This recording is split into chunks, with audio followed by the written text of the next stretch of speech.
சன்மார்க்க சாதனம் ஜீவகாருண்யமே. சைவம் ஜீவகாருண்யமுடையது தான். ஆனால் சமரச சுத்த சன்மார்க்கம் ஜீவகாருண்யத்தை வற்புறுத்துமளவுக்கு சைவம் வற்புறுத்தவில்லை. ஜீவகாருண்ய ஒழுக்கமே கடவுள் வழிபாடு என்கிறார் வள்ளலார்.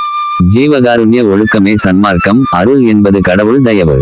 கடவுள் இயற்கை விளக்கம். ஜீவகாருண்யம் என்பது சீவர்கள் தயவு, சீவர்கள் ஆண்மை இயற்கை விளக்கம். ஞானவழி என்பதும் சன்மார்க்கம் என்பதும் ஜீவகாருண்ய ஒழுக்கம். அஞ்ஞான வழி என்பதும் துன்மார்க்கம் என்பதும் ஜீவகாருண்ய ஒழுக்கமில்லாமை. புண்ணியம் என்பது ஜீவகாருண்யம் ஒன்றே. பாவம் என்பது ஜீவகாருண்ய ஒழுக்கமில்லாமை ஒன்றே. ஜீவகாருண்ய ஒழுக்கத்தினால் வரும் விளக்கமே கடவுள் விளக்கம். ஜீவகாருண்ய ஒழுக்கத்தினால் வரும் இன்பமே கடவுள் இன்பம். நரகவேதனை, சனனவேதனை, மரணவேதனை என்கின்ற 3 வேதனைகளும் கூடி முடிந்த வேதனையே பசிவேதனை. மோட்ச இன்பமே ஆகாரத்தினால் உண்டாகும் திருப்தி இன்பம். ஜீவகாருண்யம் என்கின்ற மோட்ச வீட்டு திறவுகோலை காலம் உள்ள போதே சம்பாதித்து கொண்ட சமுசாரிகள் சரியை கிரியை யோகம் ஞானம் என்கின்ற சாதன சகாயங்களை வேண்டாமல் எக்காலத்தும் அடையாத இன்ப வீட்டை அடைந்து அவ்வீட்டு கதவை திறந்து கொண்டு உள்ளே புகுந்து நித்திய முத்தர்களாய் வாழ்வார்கள்.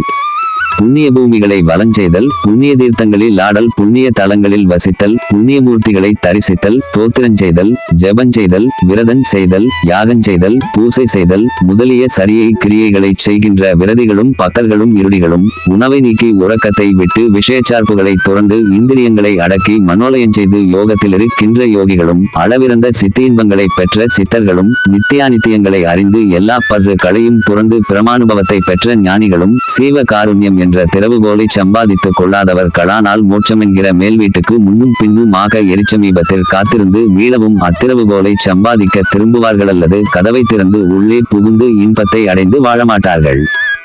ஜீவகாருண்ய ஒழுக்கமில்லாமல் ஞானம், யோகம், தவம், விரதம், ஜெபம், தியானம் முதலியவைகளை செய்கின்றவர்கள் கடவுளர்களுக்கு சிறிதும் பாத்திரமாகார்கள்.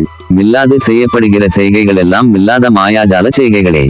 ஜீவகாருண்ய பிரயோஜன பசித்தவர்களுக்கு பசியை நீக்குகின்ற வியத்தில் புருஷனை பெண்சாதி தடுத்தாலும் பெண்சாதியை புருஷன் தடுத்தாலும் பிள்ளைகளை தந்தை தடுத்தாலும் தந்தையை பிள்ளைகள் தடுத்தாலும் சேஷரை ஆசாரியர் தடுத்தாலும் அடியாரை ஆண்டவன் தடுத்தாலும் குடிகளை அரசன் தடுத்தாலும் அந்த தடைகளால் சிறிதும் தடைபடாமல் அவரவர் செய்த நன்மை தீமைகள் அவரவரை சேருமல்லது வேறிடத்திற்போகா வென்பதை உண்மையாக நம்பி ஜீவகாருண்ய ஒழுக்கத்தை நடத்த வேண்டும்.